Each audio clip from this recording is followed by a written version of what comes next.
안녕하세요. 반갑습니다. 자, 오늘은 생명과학 교육론 OT를 간단하게 하고 수업으로 들어가도록 하겠습니다.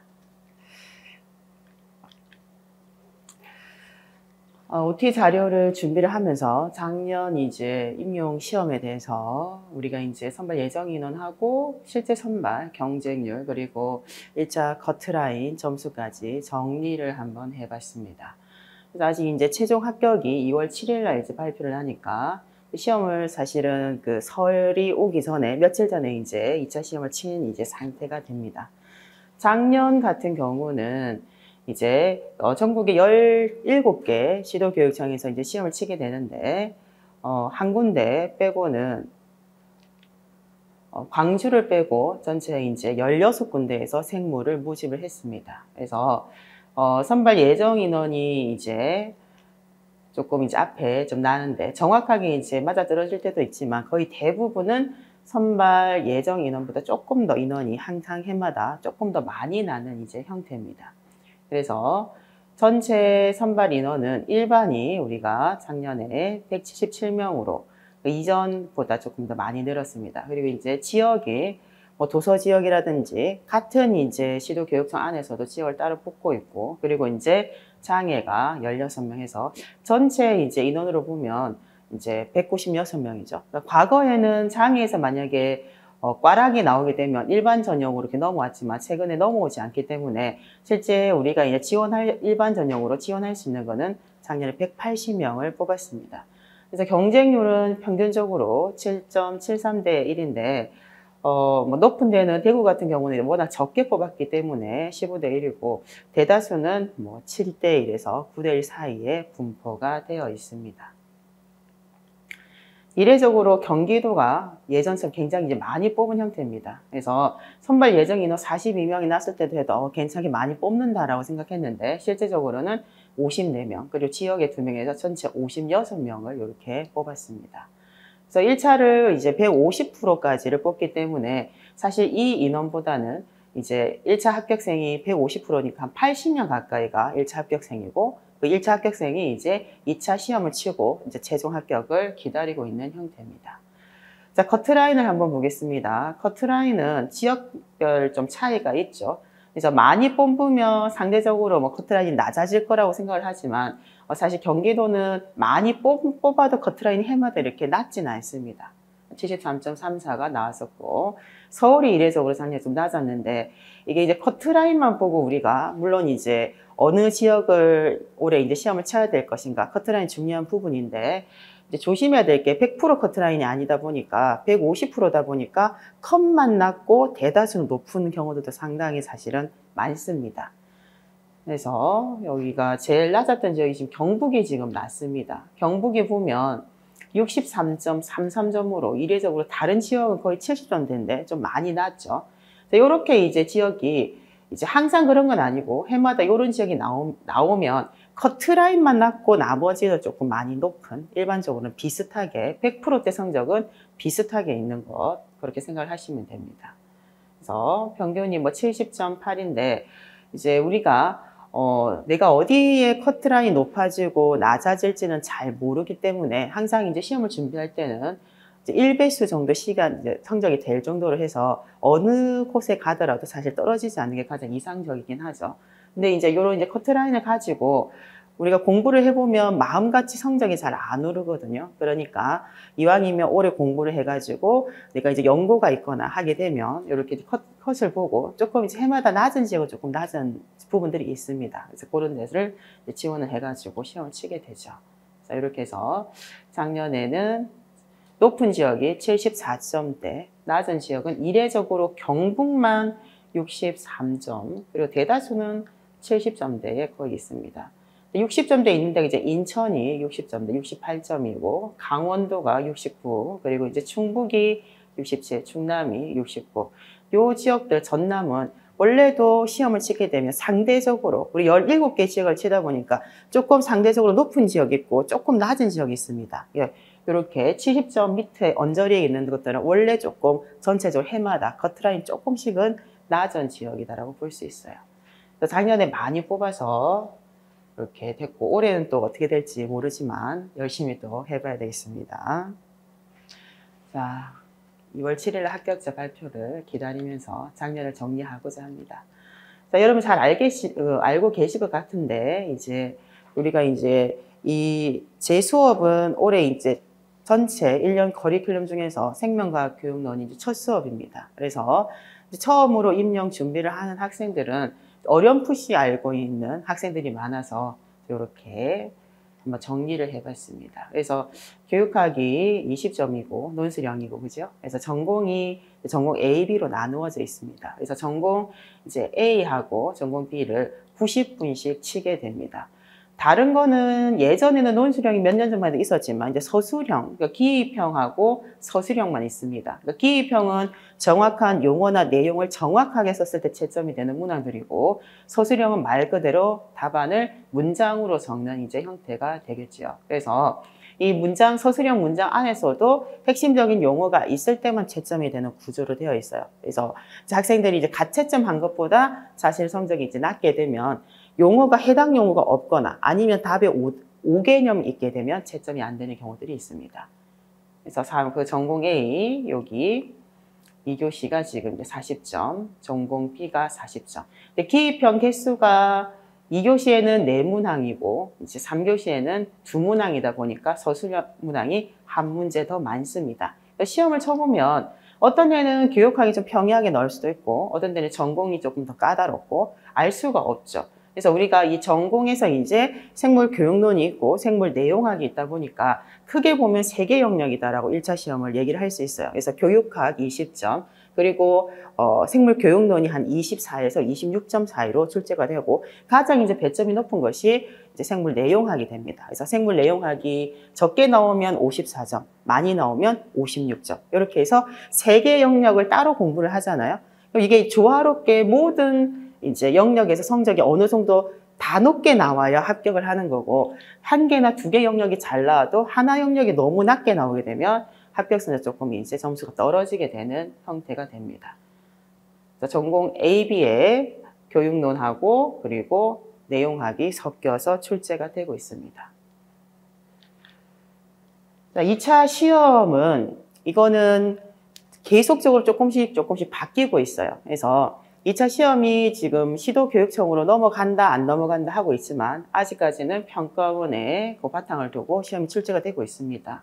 그래서 2차 시험은 지역별로 좀 이제 평가를 하는 영역들이 조금 다른 지역이 있기 때문에 17개 시도교육청 중에서 내가 어디에 응시를 할 것인지를 처음에 이제 정확하게 정해지진 않지만 우선순위가 있을 거잖아요. 그 지역에서 2차를 무엇을 치는지, 그리고 공고가 나게 되면 해마다 바뀔 수가 있기 때문에 그 공고를 잘 보고 2차 시험을 이제 응시를 이제 해야 되고, 그 지역 선택을 2차를 이제 참고를 해서 요게 나중에 그 응시를 해야죠. 왜냐면 2차를 안 보고 응시를 했다가 1차가 붙었는데 2차가 상대적으로 이제 언어적 표현이나 교육학적인 부분들이 소양이 많다 보니까 내가 이거 말고 다른 지역에 가는 게 더 유리했을 것 같다는 생각이 들 수가 있어요.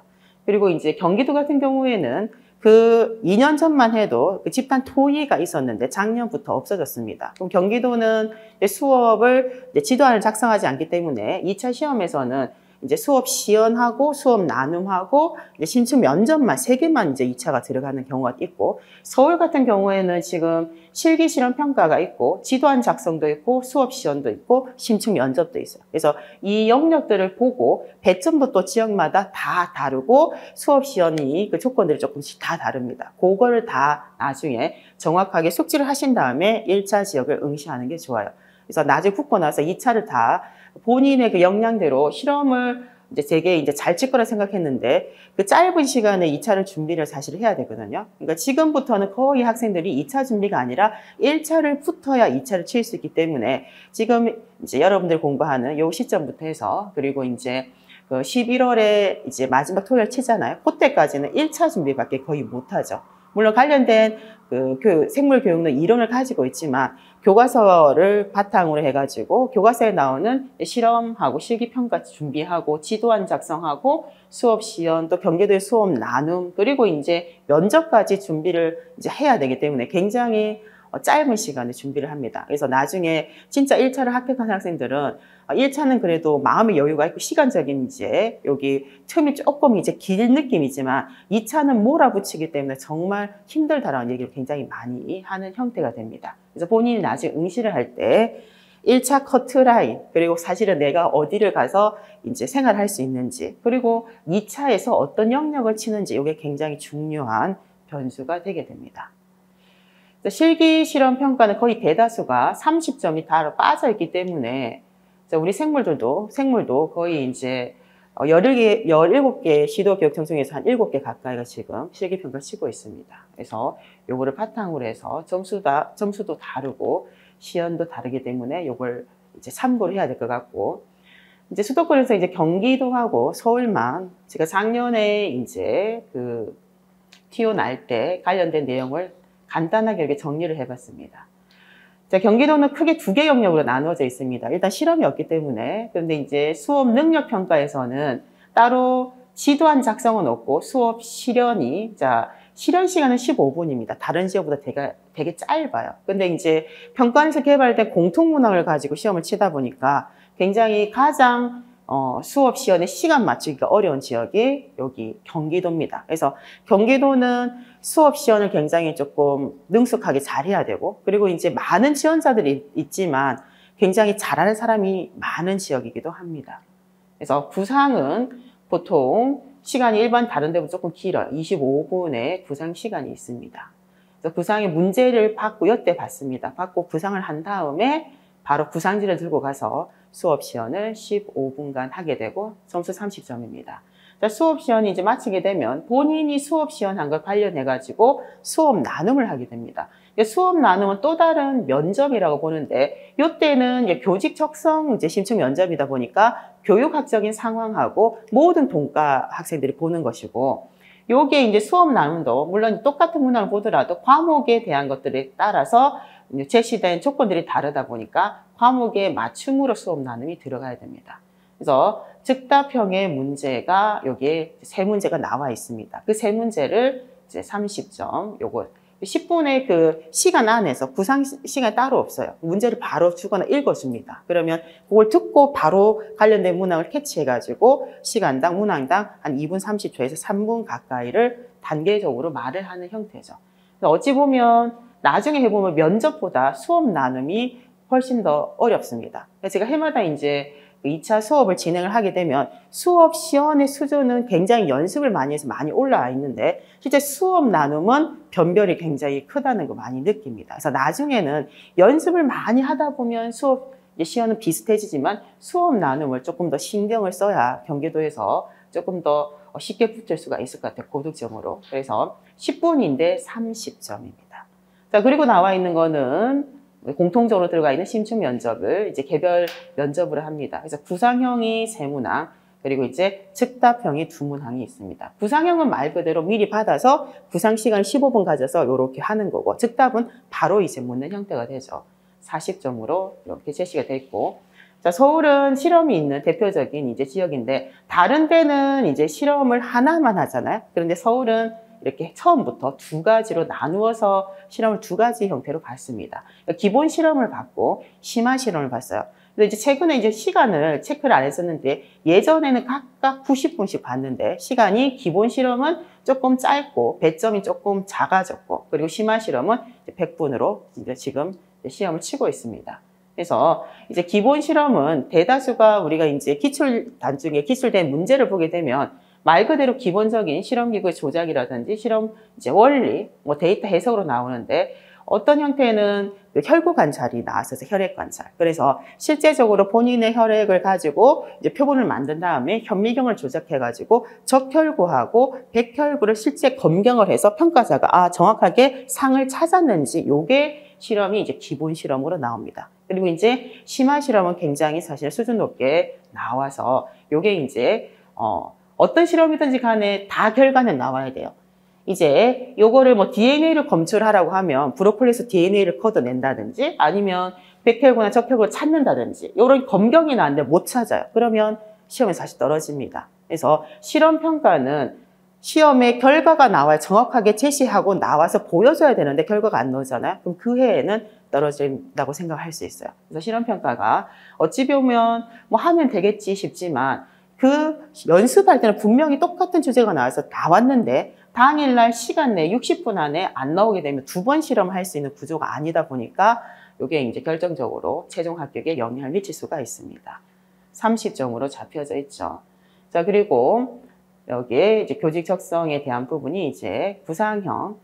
여기는 추가 질문이 따로 있습니다. 서울시만. 그래서 구상형과 즉답형이 있고 또 다른 추가 질문이 문항별로 3분씩 해서 전체 이제 5분으로. 그래서 15분간 이제 시험을 치게 되고 면접 위에 이제 지도안을 작성하는 게 10점, 그리고 수업 시간 20점. 이렇게 해서 점수가 배점이 나와 있습니다. 자, 시험에 대한 부분은 이 정도를 안내를 하고, 자, 그럼 생물교육론은 해마다 좀 다르지만 최근에는 24점으로 그리고 많이 나오면 26점으로 이렇게 기출이 되고 있습니다. 지금 나와 있는 제1차 시험의 생물교육론 평가 영역은 2009학년도부터 우리가 원래 3단계, 그때는 객관식으로 1차를 쳤죠. 2009학년도 시험부터 1차 시험이 그때는 객관식, 그리고 2차가 논술형, 그리고 3차가 지금의 2차 시험, 3단계 시험을 쳤었습니다. 이 시험의 제도를 개편을 하면서 그 당시에 학회하고 이제 그 과학교육론 전공하신 이제 여러 박사들, 그리고 이제 뭐 평가원, 요 여러 이제 영역들에서 요거를 이제 합의에 의해 가지고 생물교육론에 이제 우리가 교사를 뽑을 때 어떤 부분을 평가 영역으로 삼아야 되는지를 단계적으로 공청회를 했습니다. 서울대에서 굉장히 많이 해서 그때도 이제 학생들도 참여를 해가지고 의견을 수렴을 하고 발표를 하고 했었는데 그 당시에 잡혀져 있는 평가 영역이고 지금도 이것을 바탕으로 출제가 되고 있습니다. 자, 전체 평가 영역은 7개로 잡혀져 있어요. 7개로 잡혀져 있고, 그런데 7개 영역 중에서 마지막에 잡혀져 있는 생물교육 환경과 지원은 시설 기자재라든지 학생 관리 뭐 이런 것들입니다. 그래서 이거는 잡혀져 있긴 한데 실제 시험 문제하고 관련된 부분은 없다 보니까 좀 배제가 되어 있습니다. 그래서 실제 시험에 나오는 영역은 1번부터 6번까지의 영역이다라고 얘기를 합니다. 자, 인강생들도 요 이제 PPT 자료를 올릴 테니까 보면서 우리가 살펴보면 될 것 같아요.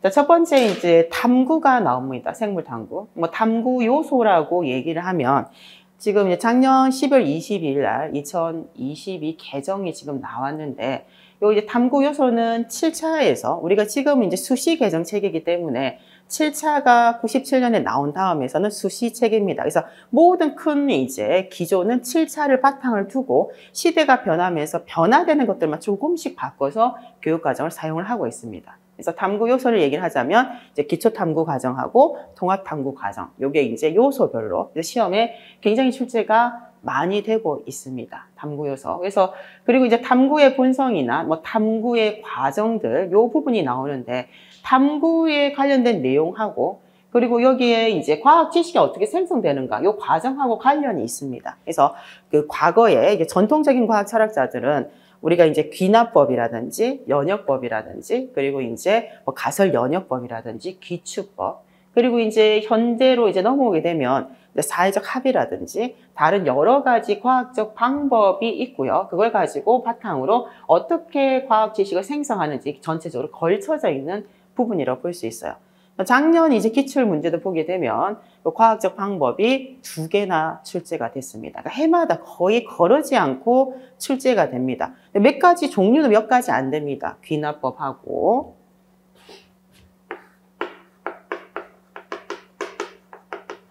연역법. 귀납하고 연역의 장점을 합해서 만들어진 게 가설 연역법이죠. 기축법. 그리고 현대과학 철학에서는 많이 언급이 되는 최근에 기출이 된 사회적 합의. 요런 이제 형태에서 요 5개까지밖에 없는데 해마다 돌려서 거의 여기 중에서 나온단 말이죠. 그런데도 틀린다는 거야. 그게 이제 문제입니다. 그래서 이제 철학적인 이제 사조, 철학하고 좀 이제 관련이 있긴 하지만 전체적 전반적인 맥락이나 정확한 이해를 하게 되면 사실은 그거를 풀어낼 수 있어야 되는데 주제가 달라지고 탐구 과정이 조금만 변형이 되게 되면 학생들이 이 탐구에 어떤 과학적 방법이 적용되어 있는지를 잘 못 찾는 경우들이 있습니다. 그리고 철학하고 관련이 있고 이 부분들은 거의 다가 논리가 들어가 있어요. 논리적인 사고가 요구되는 형태입니다. 논리적 사고다 보니까 거의 대부분은 이제 이건 수렴적이에요. 하나의 답으로 이렇게 이끌어지는 수렴적인 사고를 요구를 하죠. 그래서 이제 현대의 과학 철학에서는 이런 수렴적인 사고, 논리적 사고 말고 다른 사회적 합의를 우리가 이제 과학적 방법으로 언급을 하게 됩니다. 논리가 들어가 있으니까 각각의 요 결론을 이끌어낼 때 어떤 논리가 요구되는지가 들어가겠고 논리를 사용하다 보니까 한계점이 있어요. 그 한계에 대한 것들이 항상 시험에 나옵니다. 그래서 귀납법에서 대표적인 거는 귀납법은 관찰로부터 출발을 하다 보니까 관찰자가 가지고 있는 이론 의존성 이 부분이 출제가 굉장히 많이 되고 있어요. 최근에 여러 차례 출제가 됐습니다. 작년 문제에서도 귀납법에 대해서 나왔죠. 그죠? 그래서 이 과학적 방법이 굉장히 출제 빈도가 높다. 그리고 그 과정에 관련해서 탐구에서 요구되는 탐구 요소라고 나와 있잖아요. 그죠? 탐구 요소. 자, 탐구 요소는 우리가 7차에서 기초 탐구 과정하고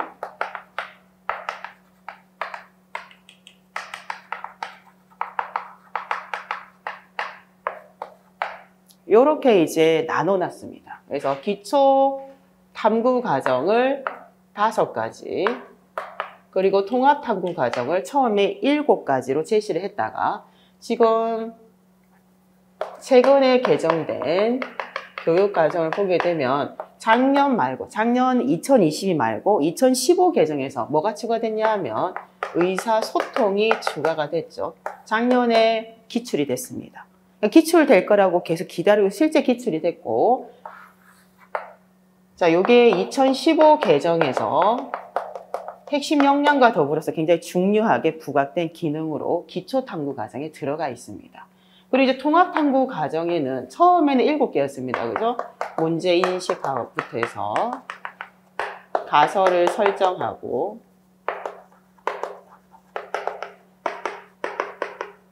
가설을 검증하기 위해서 실험을 설계하는데 요소는 이제 변인 통제만 있습니다. 수집된 자료를 변환하고 자료를 해석하고 결론 도출, 일반화. 이렇게 7가지가 나와 있는데 2007 개정부터는 어차피 자료 변화는 자료 해석을 하기 위한 전 처리 과정이기 때문에 요게 그냥 자료 해석 이렇게 제시가 돼요. 그러니까 여러분들이 어떤 과학교육론 책을 보면서 시험을 준비할지는 모르겠지만 따로 나와 있는, 근데 지금은 최근에 나와 있는 책들은 자료 해석 안에서 자료 변환을 이렇게 설명을 하고 있습니다. 자료 해석을 쉽게 용이하게 하기 위해서 수집된 자료 데이터를 표나 그래프로 나타내는 활동으로 언급을 하게 되죠. 이때에 이제 탐구 과정으로도 제시가 됩니다. 탐구 요소는 시험에 나올 때 탐구 과정 그리고 탐구 기능이라는 용어로 나옵니다. 그래서 여러분들한테 위에 탐구 실험 과정에서 요구되는 탐구 요소를 쓰시오, 탐구 과정을 쓰시오, 탐구 기능을 쓰시오. 똑같은 말입니다. 요게 여기에 우리가 교육 과정에 나와 있는 요거 안에서 쓰는 겁니다. 이게 이제 출제가 많이 되는 전반적인 탐구에 대한 내용들이죠. 자, 그리고 두 번째가 우리가 사실 생물학, 철학이라는 용어는 조금 너무 분과적인데 이런 용어보다는 과학 철학이죠. 과학 철학인데 이제 물화생지가 영역별로 이제 평가 영역을 나눠야 되다 보니까 생물학, 철학하고 생물학사 이렇게 되어 있습니다. 우리는 보통 이제 과학사와 과학 철학이다라고 부르게 됩니다. 생물학에서의 과학 철학이 따로 있는 것이 아니라 과학 철학을 그냥 얘기합니다. 전통적인 과학 철학. 두 번째 영역 봅시다.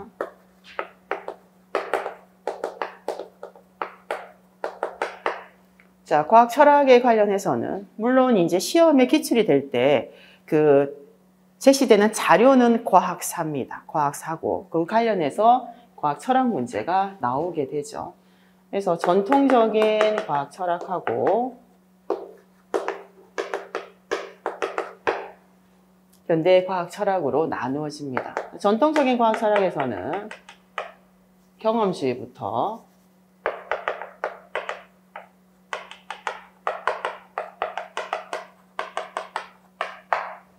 이성주의, 그리고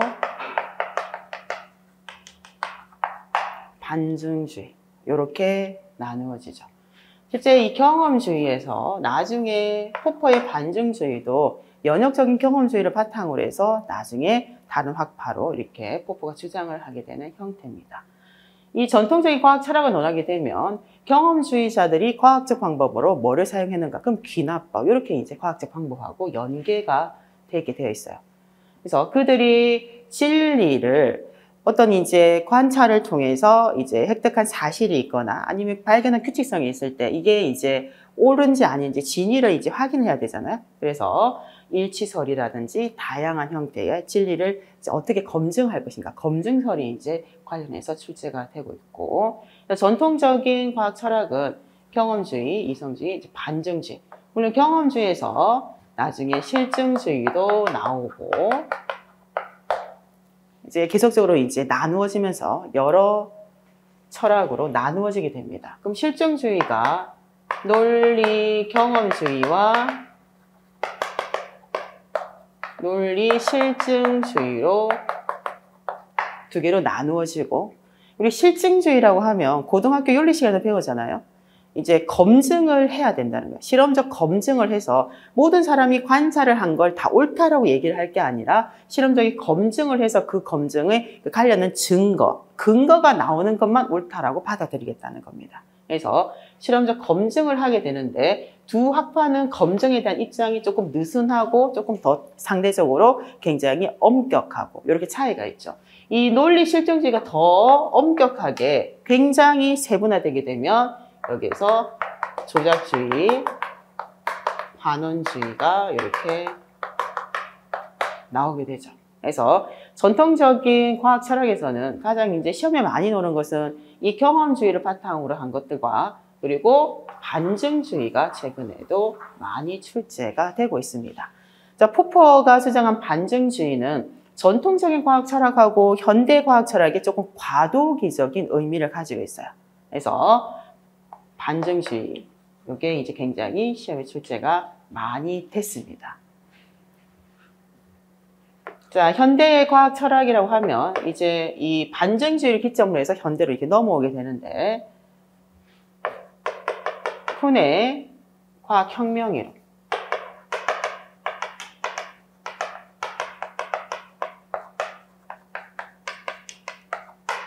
작년에 출제가 됐었죠, 그렇죠? 그리고 라카토스의 연구 프로그램 이론,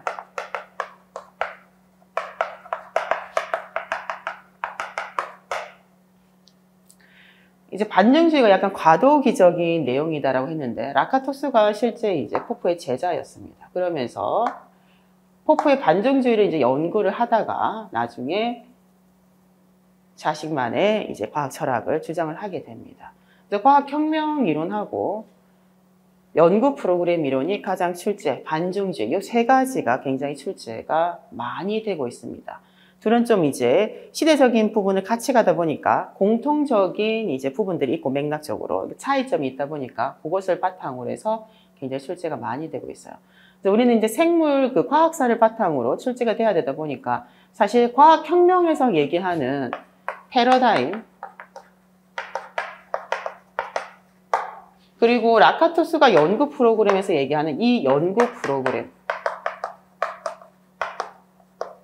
이 이론들을 적용할 수 있는 생물에서의 생물학사가 많이 존재하진 않습니다. 정확하게 쿤의 저서에 과학혁명 이론으로 이제 패러다임으로 분류가 된 거는 진화론밖에 없어요. 진화론 하나밖에 없습니다.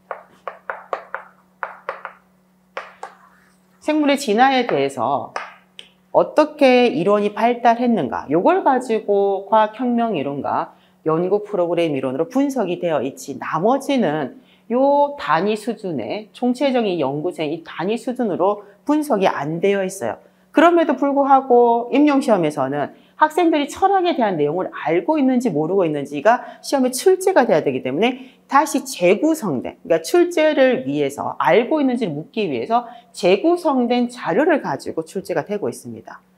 과학혁명 이론이라고 하면 과학 지식이 어떻게 발달하는가, 지식의 발달 단계. 그래서 작년에 시험에 나왔던 것처럼 전과학부터 정상과학, 그리고 위기가 오고 과학혁명을 통해서 새로운 정상과학이 만들어지는 이 과정상에서 시험에 제시된 내용이 어느 단계에 해당되는가, 요거를 묻는 것이 가장 일반적이죠. 그래서 요 단계에 대한 것들을 정확하게 이해를 하고 제시된 과학사가 그 단계 중에서 어디에 해당하는가, 근거가 무엇인가, 요게 가장 출제가 많이 됩니다. 연구 프로그램은 여러분들이 기출된 걸 보게 되면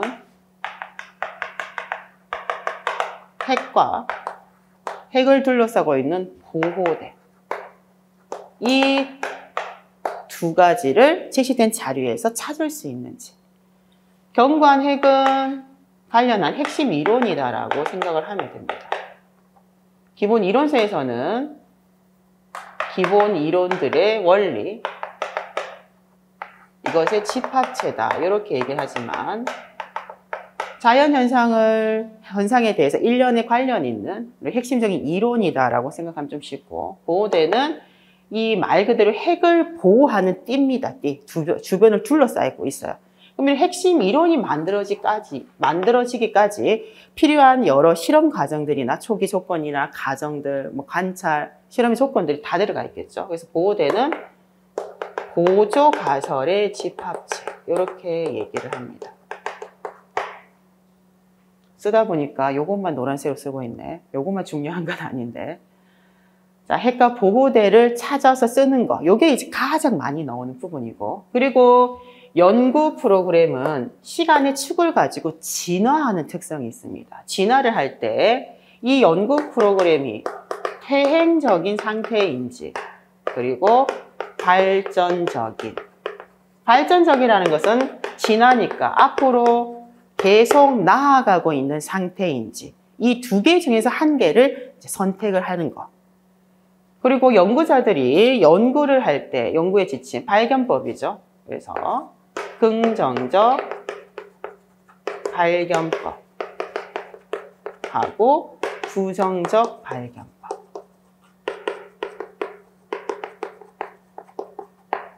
요들을 구분하는 거. 그러니까 핵하고 보호대를 구분할 수 있는가.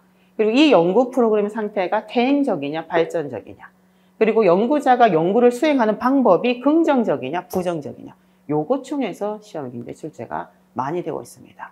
그리고 현대과학 철학에서는 이 쿤하고 라카토스 이외에서도 라우든이 주장한 연구 전통이라든지 바이아벤트의 반과학적 방법, 요것들이 다른 것들도 있지만 아직 한 번도 그 두 개는 출제가 된 적은 없어요.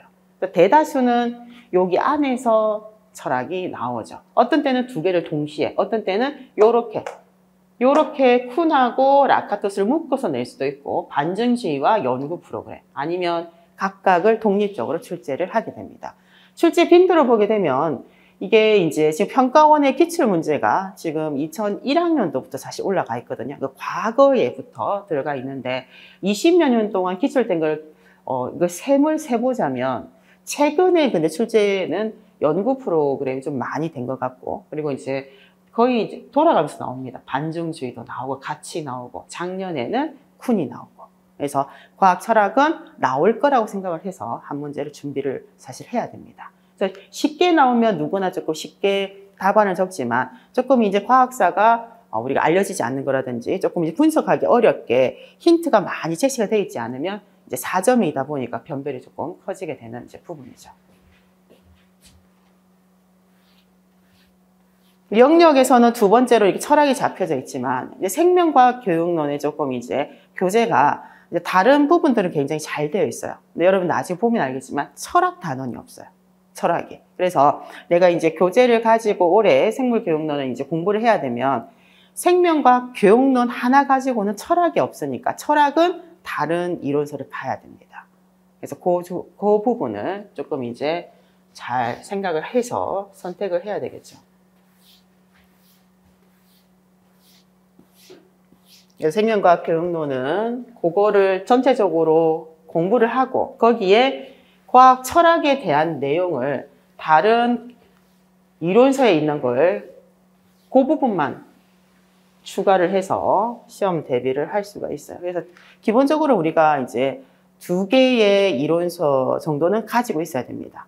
아니면 뭐 중간에 빌려서 보게 되죠. 그래서 전체적으로 우리가 이론서를 뭐를 봐야 되는지 요거를 질문을 이제 많이 하고 있는데 가장 좋은 것은 이제 내가 대학교에서 사실은 과학교육론 수업을 받잖아요. 그럼 그때 배운 거는 이미 학교에서 한번 배웠잖아. 익숙하니까 그거를 기본 교재를 삼고 그 교재에서 이제 추가되는 내용을 다른 교재를 삼으면 좋죠. 책을 팔 목적은 아니고 이론서 갑자기 철학이 나왔는데 우리 생명과학 교육론에 철학이 없으니까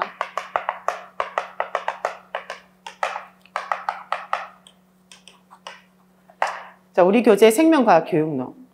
그러면 학생들이 묻겠죠. 이론 철학이 없는데 왜 이거를 기본 교재를 하느냐. 자, 공저자가 굉장히 많습니다. 자, 김영신 교수부터 해서 차영 교수까지 있는데 실제 요게 지금 책이 나온 지가 좀 오래됐거든요. 근데 이제 이것 말고 다른 거를 기본 교재를 쓸만한 것보다는 이게 좋은 게 일단 모든 이제 예시들이 생명과학에 관련돼서 나옵니다. 보통 과학 교육을 보게 되면 물리하고 과학사들이 워낙 많이 더 많다 보니까 철학에서도 거의 이제 물리하고 이제 화학 쪽에 예시가 좀 많이 나와 있는데 생명과학 교육론이다 보니까 제시되어 있는 사례들이 다 생명과학으로 이루어져 있습니다. 그리고 지금은 뭐 좀 모르겠지만 이 책이 나오고 나서 이 저자들이 출제위원으로 많이 들어갔었습니다. 그래서 요거를 필수적으로 볼 수밖에 없다라고 우리가 생각할 수 있는 거죠. 자, 이분들은 지금 현직에 사범대 교수님으로 거의 대부분 계시다 보니까 출제는 과학교육론은 과학교육학을 전공한 사람이 들어가야 되다 보니까 교수들이 들어가게 되죠. 그래서 요거를 이제 기본 교재를 쓰는데 여기가 철학이 더해져야 됩니다. 철학.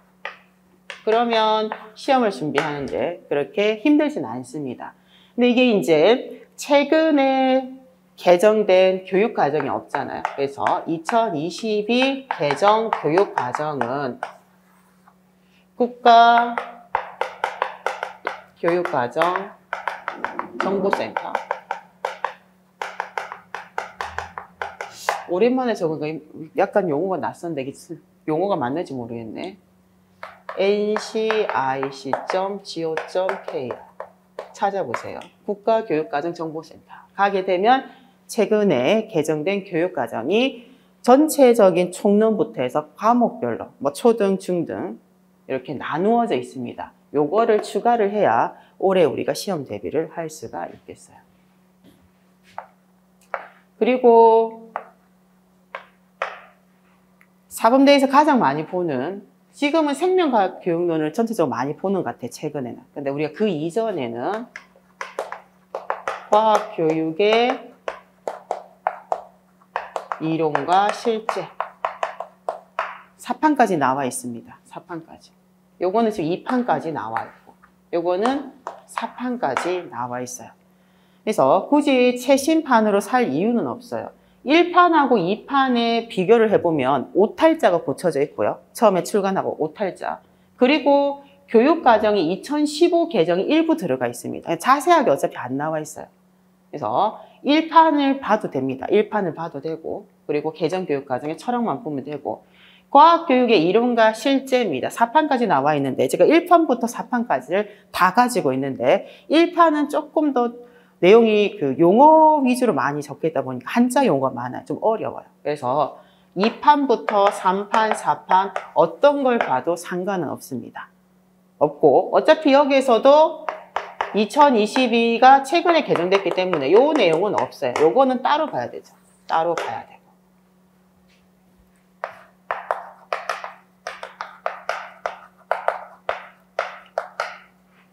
과학교육론 2판까지 나와 있는데 과학교육론은 2판을 볼 수밖에 없어요. 1판이 90년대에 나왔습니다. 90년, 94년도 계속 안 나오다가 최근에 2판이 나왔기 때문에 과학교육론은 2판만 볼 수밖에 없어요. 이거 역시도 뭐는 없다. 개정 없습니다. 며칠 얼마 전에 개정됐기 때문에 2022 개정을 추가해서 이렇게 올해 시험을 준비를 하면 되겠습니다. 그거 이외에도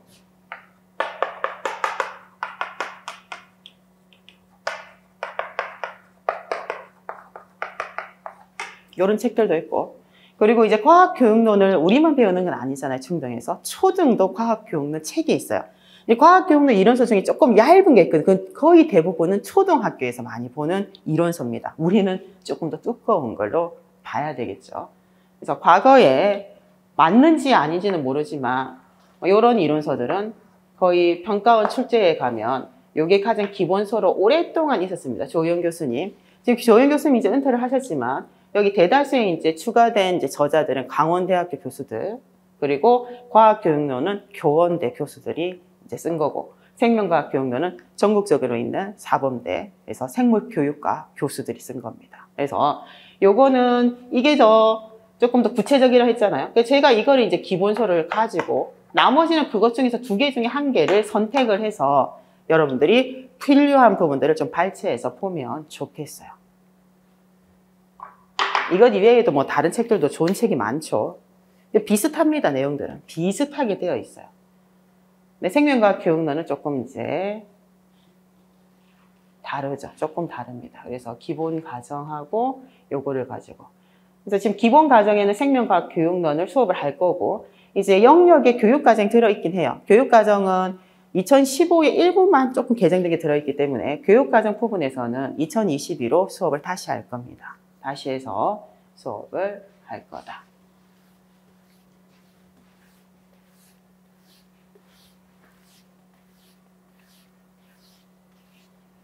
자, 세 번째 영역이 교육과정입니다. 작년 같은 경우는 교육과정이 아예 단독으로 문제가 나와서 4점으로 이제 기출이 됐어요. 그래서 적게 나오면 그 작성 방법에 동그라미 1개거든요. 그럼 2점. 보통 2점으로 나왔는데 작년에는 4점으로 출제가 됐습니다. 교육과정은 안 외우면 정확하게 못 적는 거예요. 그게 맹점이에요. 다른 것들은 관련된 이론들을 제시된 자료를 바탕으로 해서 논리적으로 서술을, 용어를 넣어서 하는 형태가 되는데, 교육과정은 교육과정에 명시된 대로 그걸 정확하게 적지 않으면 채점을 안 해주다 보니까 부분 점수가 좀 없는 문항들이 많습니다. 그래서 교육과정의 변천과정이라고 하면 이제 교육에 대한 긴급 조치기부터 들어갑니다. 광복을 하고 1945년에 교육에 대한 긴급 조치기부터 해서 최근에 2022까지, 과거에 객관식일 때는 변천 과정이 항상 시험에 나왔었어요. 그런데 최근에 이제 다시 그 서술형하고 이제 시험에 바뀌면서 변천 과정 자체는 최근에는 출제가 안 됐습니다. 만약에 나온다면 교육에 대한 긴급 조치기 뭐 1차, 2차, 3차, 5차 이렇게 교육학처럼 나오는 게 아니라 최근에 2007 개정, 2009 개정, 2015, 2022 이렇게 돼 있잖아요.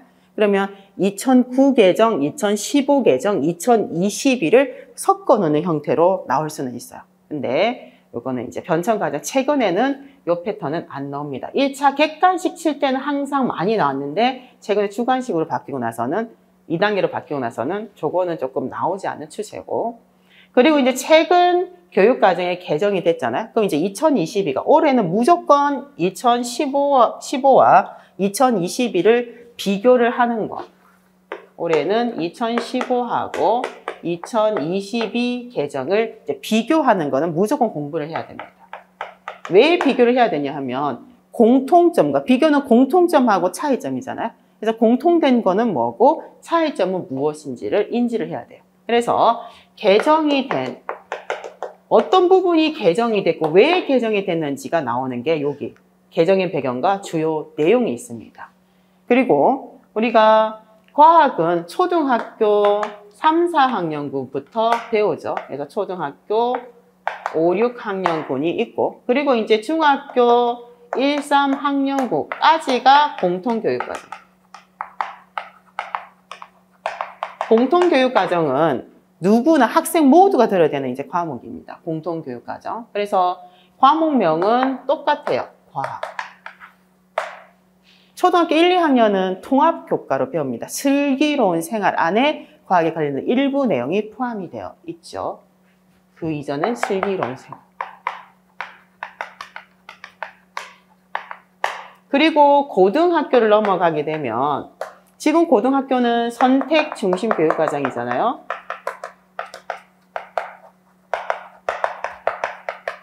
(2022로) 이렇게 넘어오면서 초중은 거의 변화가 많이 없어요. 초중학교는. 조금씩 편제의 변화는 있지만 교과적으로 봤을 때 가장 변화가 많은 거는 고등학교입니다.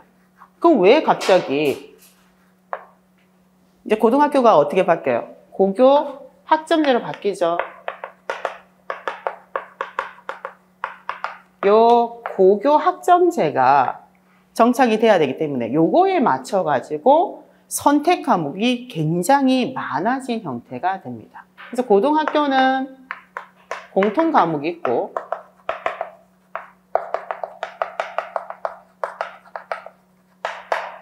선택 과목이 있습니다. 2015부터 이렇게 됐어요. 공통 과목의 통합과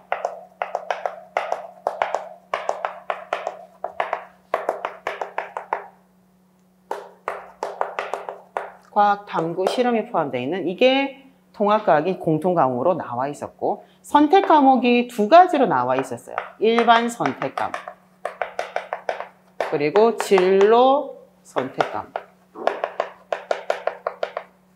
이렇게 두 가지로 나와 있었는데 요 이제 2022에서는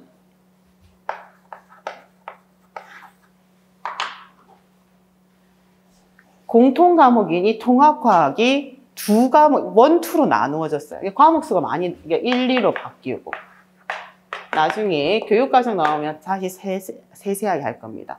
과학 탐구 실험도 1, 2로 나누어지고 일반 선택은 그대로 우리가 일반 선택 과목은 여기에 물화생지 1이 4과목이 있었거든요. 이렇게 표시가 됐었는데 2022에서는 그냥 생명과학으로 생명과학 1, 2가 없어졌습니다. 그냥 생명과학으로 이렇게 되고, 자, 진로 선택에 뭐가 있었냐면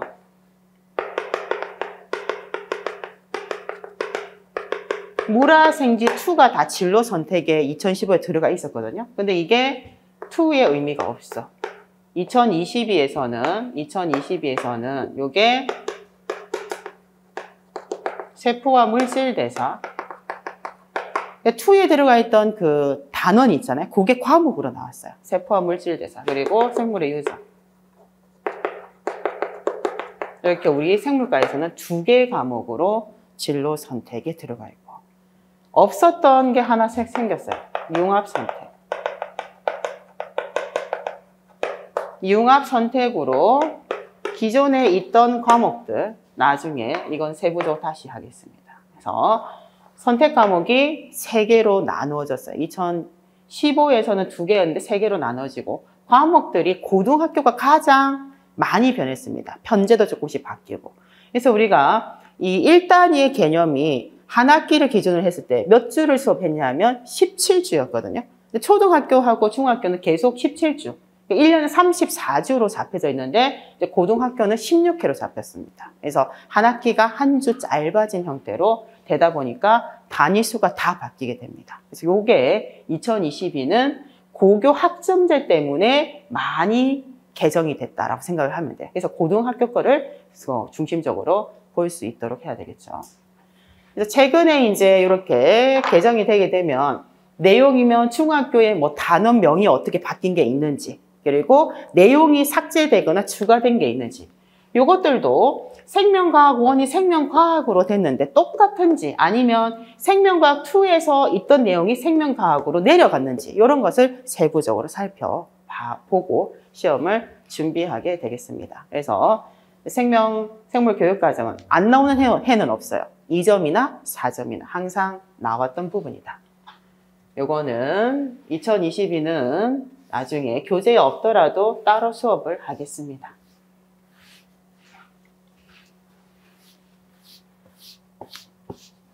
자, OT가 길어지고 있는데 빠르게 언급을 하고 본 수업으로 넘어가야 되겠죠. 자, 네 번째. 자, 교사학습 이론이 있습니다. 그래서 우리가 6개 영역 중에서 출제 빈도가 가장 높은 것이 교사학습 이론하고 그 다음에 수업 모형 요겁니다. 그래서 이제 반 정도가 여기서 나온다라고 생각을 해도 될 정도로 많이 나오죠. 교사학습 이론은 교사학습 말 그대로 이론 모형이 여기 들어가 있잖아요. 그러니까 여기 네 번째 영역이 가장 출제 빈도가 높아요.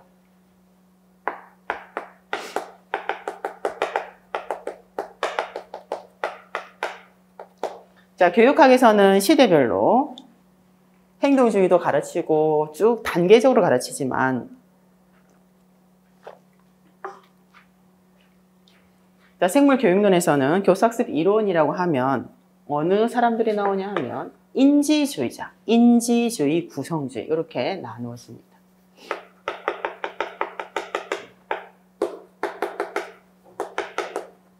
자, 요들에 대해서 우리가 배우게 됩니다. 그래서 관련해서 이론이 피아제를 배우고요. 인지 발달 또는 지능 발달 이론이다라고 얘기를 하죠. 그리고 두 번째가 브루너의 수업 이론. 다른 학자들은 학습 이론이 많은데 브루너는 수업, 실제 수업에 어떻게 처방적으로 사용해야 되는 수업 이론. 그리고 세 번째 오슈벨 유의미 학습 이론. 그리고 네 번째 비고츠키 사회 문화적 이론.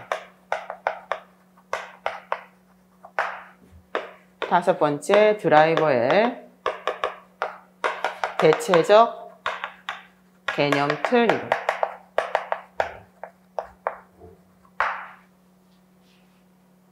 물론 피아제는 인지주의자면서 초기 구성주의자입니다. 그죠? 그래서 이렇게 걸쳐져 있긴 한데 우리가 교사학습 이론은 요 5명의 이론 중에서 출제가 되는 부분이죠. 작년에 이례적으로 교사학습 이론에 대한 부분이 조금 적게 나왔습니다. 근데 많이 나올 때는 요 5개 중에 2개 내지는 접목해서 출제가 되다 보니까 출제 빈도가 여기를 굉장히 중요하게 배워야 되는 이제 부분이죠. 여러분들이 학교에서 교직을 이제 이수할 때 이제 교육 심리에 대한 부분이 여기에 해당되는 부분입니다. 이게 교사학습 이론이고 수업 모형은 너무나도 많습니다. 너무나도 많아가지고 기본적으로 수업 모형이 나오면 중요한 게 단계별 명칭이 시험에 굉장히 많이 나오고 그리고 그 단계별로 주요 특징 이거를 알아야 문제를 풀 수 있게 되어 있죠. 대다수는 단계명을 외우는 게 1차적이에요. 순서를 섞어놓고 여기 순서를 섞어놓고 이 단계의 명칭이 뭐냐고 써야 되니까 근데 그 단계의 명칭이 조금 틀리게 되면 채점이 안 되는 거죠. 그리고 이제 단계하고 옆에 주요 특징을 비워놓고 다른 내용들을 봤을 때 여기에 들어갈 수 있는 교사학습 활동을 실제 써야 됩니다. 그래서 모형은 굉장히 많은데 이 부분을 주안점으로 해서 1차적으로 공부를 해야 됩니다. 우리는 이제 과학과다 보니까 탐구를 위해서 사용하는 수업 모형이 있습니다. 발견학습 모형. 그리고 가설 검증 탐구 수업 모형. 그리고 실제 처음에 순환학습 모형은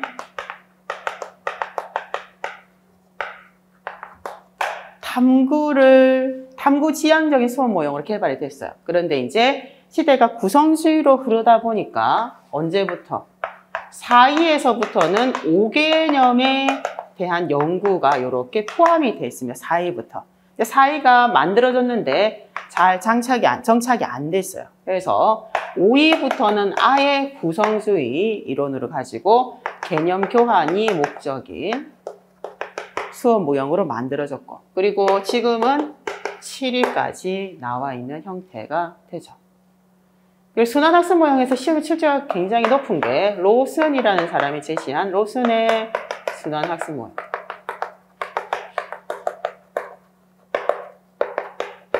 로슨의 순환학습 모형은 3단계로 잡혀져 있잖아요. 탐색 단계하고 용어 도입을 하고 배운 과학적 개념을 적용하도록 되어 있는데 이 탐색 단계에서 학생들이 어떤 탐구를 하는가, 실험을 하는데 어떤 실험을 하는지 그 유형에 따라서 이제 세 가지로 나눠 놓게 되죠.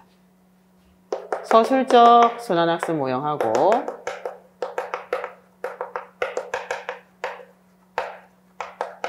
경험 기초적 순환학습 모형, 그리고 가설 연역적 순환학습 모형. 이 세 가지를 구분하는 게 굉장히 출제 빈도가 높습니다. 그럼 탐구 말고 구성주의 이론을 바탕으로 했을 때 개념을 교환할 수 있는, 인지 갈등을 유발해서 개념을 교환할 수 있는 수업 모형들이 있겠죠. 여기에 이제 기출에서 정확한 내용은 모르지만 어떤 이름들이 나오는지를 보게 되면, 자, 가장 많이 나오는 건 이제 드라이버의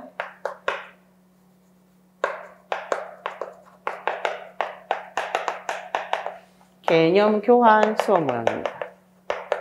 또는 개념 변화 수업 모형. 그리고 발생 학습 모형. 또는 생성 학습 모형이다라고 합니다.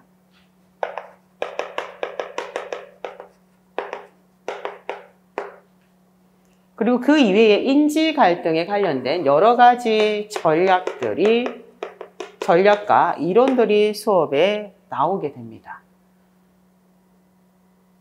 하슈웨이의 이론이 시험에 출제가 최근에도 됐었고요. 그리고 하인즈하고 웨스트가 제시한 포도동굴 모형, 그리고 포스너 등이 제시한 개념 교환이 일어나기 위한 4가지 조건, 이런 것들이 계속 맞물려 있습니다. 이 이외에 그 기타가 또 있습니다.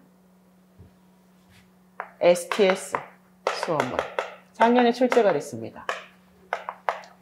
지금의 과학은 과학에 관련된 지식, 그것도 중요하지만 맥락적으로 과학과 과학기술이 사회에 어떤 영향을 미치는지, 그런 사회적 문제를 인식하고 어떻게 해결을 할 수 있는가, 그래서 적극적으로 참여해서 의사소통하고 그거를 사회에 실천할 수 있는 STS 소양을 기를 수 있는 요 수업 모형. 과학과니까 요게 이제 항상 그러지 않고, 그러니까 작년에는 이제 기출이 됐습니다. STS 수업 모형이 있고, 그 이외에도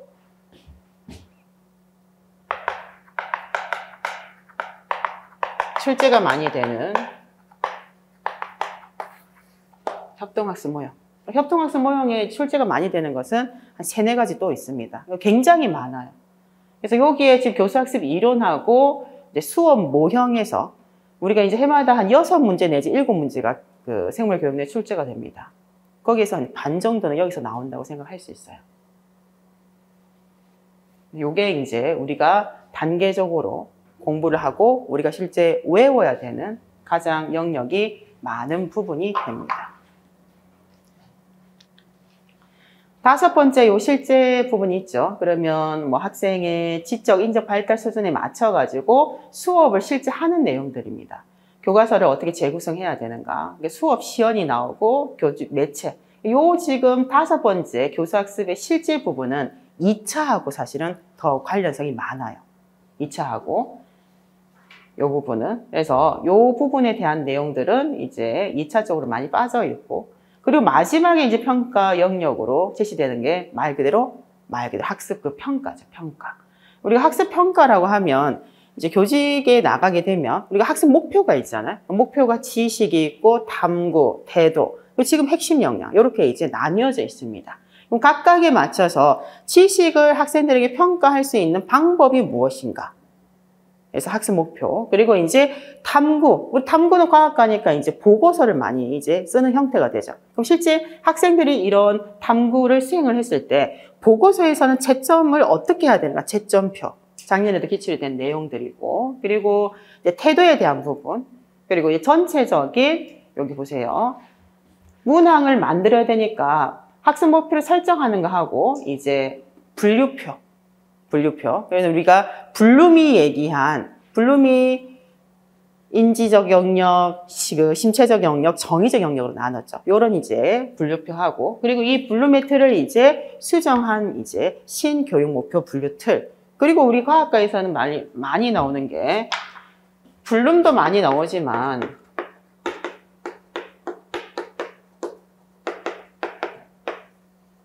클로퍼의 과학 교육 목표 분류 체계가 굉장히 출제가 많이 되고 있습니다. 그래서 블룸은 모든 교과에 적용할 수 있는 인지적, 심체적, 정의적 영역을 제시를 했어요. 근데 이 심체적 영역이 근육의 발달과 사용이다 보니까 실험에 관련된 요소가 많이 빠져 있었어요. 그래서 클로퍼가 블룸의 틀에서 과학과에서 사용할 수 있는 틀을 제시를 했다 보니까 이게 출제가 많이 되고, 그리고 블룸은 워낙 다 모든 교과에서 많이 이제 언급이 되고 있으니까 블룸의 틀하고 클로퍼 틀은 기본적으로 학습을 할 수밖에 없습니다. 그리고 이제 교사가 이제 문항을 이렇게 출제를 했고, 그리고 학생들이 이제 문항을 풀었죠. 그럼 이제 학생들이 반응 분포를 보이게 됩니다.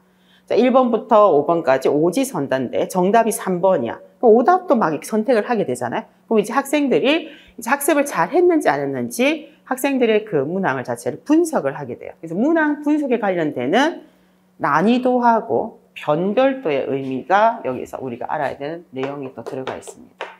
난이도, 변별도. 그리고 여러분들이 이제 교육평가에서 많이 들어봤을 용어가 있어요. 타당도, 신뢰도, 그리고 실용도, 객관도, 객관성이다. 이러한 용어들이 있지만 실제 시험에서는 화학교육용 수준에서는 타당도를 가지고 이 정도를 우리가 이제 학습해야 되는 것이 마지막 평가 영역입니다. 평가는 이런 이론들이 나올 수도 있고, 실제 그냥 내가 교사가 됐을 때 학생들의 탐구 보고서를 어떤 부분을 평가를 해야 되는가, 그거를 채점표를 넣는 것, 작년 같은 기출들이 이제 나오고, 아니면 채점표를 주고 학생의 답안을 줘요. 채점표에 맞춰서 학생이 몇 점인지를 실제 채점을 해서 기입을 하는 거야. 어떻게 점수를 줬는가. 근데 이제 그런 이제 패턴이 가장 이제 많이 출제되는 부분입니다. 그래서 7개 영역 중에서 이제 크게 보면 6개 영역이 실제 1차에 6문제 그리고 7문제 정도로 출제가 되고 있고, 가장 출제 빈도가 높은 거는 교사학습 이론하고 수업 모형에 대한 것이 출제 빈도가 높아요. 그리고 빠지지 않고 나오는 것이 평가가 이제 항상 4점짜리로 항상 나오고, 그리고 이제 그 이외에 이제 교육과정이 2점 내지는 작년처럼 4점으로 나오고, 나머지 부분들이 이제 한 해는 철학이 나왔다가 한 해는 과학적 방법이 나왔다가 이게 돌고 도는 형태로 출제가 되고 있습니다. 그래서 여러분들이 이제 시험을 대비할 때 이제 교육학이 워낙 영역이 많다 보니까 공부하는데 시간 투자를 굉장히 많이 해야 될 수밖에 없어요. 근데 이제 계획을 좀 잡을 때 가장 공부를 많이 해야 되는 거는 내용학을 가장 많이 해야 되죠. 그래서 다른 과학과의 물리나 화학이나 지구과학하고 좀 차이가 뭐냐 하면, 여기 이제 생물 교육론은 이렇게 6개 정도의 영역이 작게 잡혀져 있는 거고, 우리 생물 이제 내용학은 다른 화학이나 물리는 한 과목 6개 정도밖에 안 잡혀 있거든요. 생물은 잡혀 있는 과목만 10가지가 넘습니다. 그러면 이론서를 한 개씩만 봐도, 한 달에 한 개를 봐도 한 번씩밖에 채 못 보는 이제 형태가 되죠. 물론 어디서 출제될지가 더 복불복이다 보니까 내용학에 가장 많이 신경을 쓰고 이제 공부를 해야 되고, 그리고 이제 교육학 논술은 한 문제밖에 안 나오지만 배점 20점이지만 너무 교육학이 영역이 많다 보니까 책이 막 이렇게 두껍잖아요. 그러니까 시간 투자를 많이 하죠. 그래서 그거 시간 투자 대비 조금만 투자를 하게 되면 사실 생물교육론은 딱 여기 안에서밖에 없어요. 계속 뭐 과학에 관련된 그 내용학처럼 뭔가가 계속 발견되고 이론이 만들어지는 것이 아니다 보니까 여기에 있는 내용들만 정확하게 알고 적을 수 있을 정도로 외우면 사실은 어느 정도 성적은 나와요. 그래서 점수를 합격을 하기 위해서는 24점이 나오면 20에서 22점 정도를 사실 받아야 돼요. 그러니까 거의 다 맞아야 좋은 성적으로 1차를 붙는다고 생각을 해야 됩니다. 그래서 교육론에도 오늘 얘기한 요 내용을 주안점으로 해서 정리를 하고 외우면서 시험 준비를 해볼 수 있도록 하겠습니다. 자, 짧게. 자, 내년 2024학년도 임용 대비를 해서 올해 이제 제가 수업이 작년 같은 경우는 생명과학 교육론을 수업을 안 했었어요. 교재가 바뀌지도 않았고 교육 과정이 그 이전에 계속 바뀔 거라고 했지만 계속 이제 미뤄졌다 보니까 작년엔 수업을 생물교육론부터 했는데 올해는 교육 과정이 바뀌면서 자, 생명과학 교육론도 다시 한번 정리를 하고 그리고 이제 12주로 되어 있습니다. 그래서 이게 12주가 잘 안 맞춰져요, 수업이. 그래서 마지막 주는 이제 한 주에 2번 수업을 하도록 잡혀져 있는 형태입니다. 12주. 그리고 생물교육론은, 그럼 차이는 뭐냐 하면 생명과학 교육론은 예시들이 생명과학으로 되어 있고 여기 좀 철학이 좀 빠져 있고 그래서 세부적인 내용으로 기본적으로 구체적으로 좀 많이 들어가 있기 때문에 생명과학 교육론을 기본서를 했고요.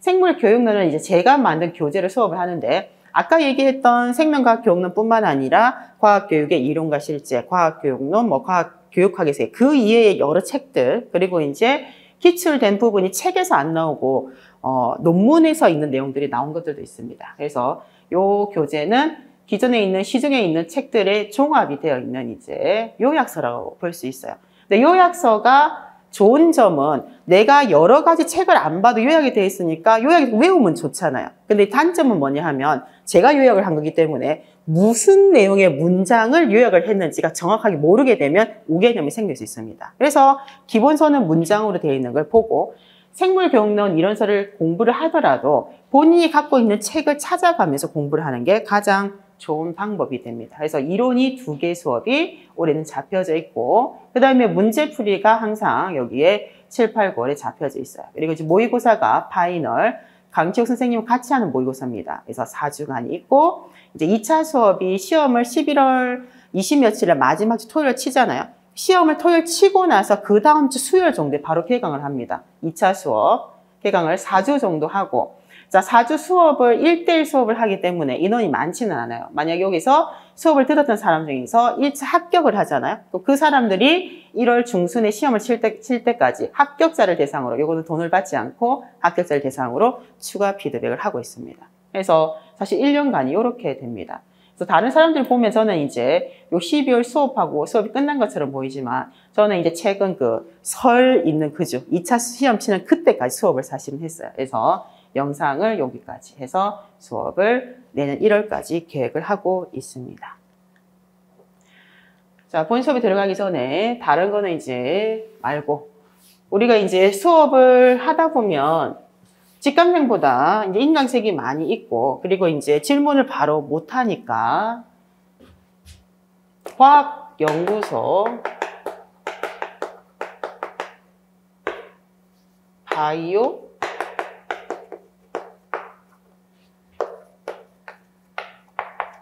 예전에 과학교육연구소였는데 과학연구소, 강치욱의 과학연구소였죠. 그런데 이제 과학연구소라고 되어 있습니다.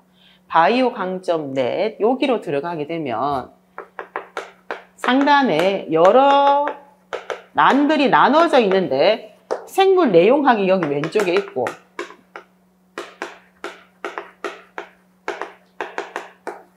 그 오른쪽에 생물교육론이 있어요. 근데 처음에 들어가 있으니까 여기 생물교육론에 질문을 하게 되면 저 생물 내용학 그 Q&A는 안 들어가거든요. 그래서 빨리 볼 수가 없습니다. 생물교육론 Q&A에 질문을 하시고 여기 질문을 적을 때 어떤 반인지 이론반인지 아니면 작년에 뭐 문제풀이를 듣는지 아니면 모의고사를 듣는지 요거를 구분을 하고 이제 문제풀이 같은 경우는 작년 거하고 올해 거하고 문제가 달라지거든요. 그러니까 문제 번호를 꼭 적으셔야 찾기가 좋습니다. 그래서 몇 년도 수업에서 뭐 문제 102번 요렇게 몇 쪽 적어주시면 제가 찾고 질문에 답하기가 좀 수월한 부분이 있어요.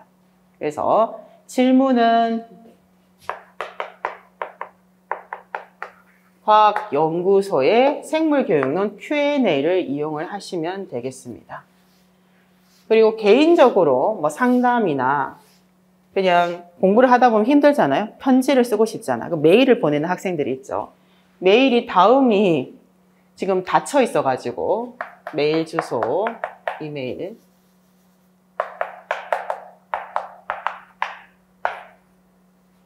H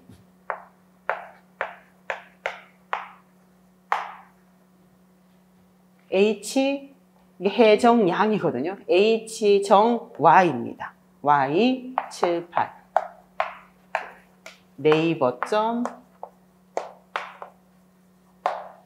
네이버로 바꿨습니다. 다음이 지금 통합이 되면서 풀지를 못해가지고 네이버로 이쪽으로 이메일을 상담 메일은 이쪽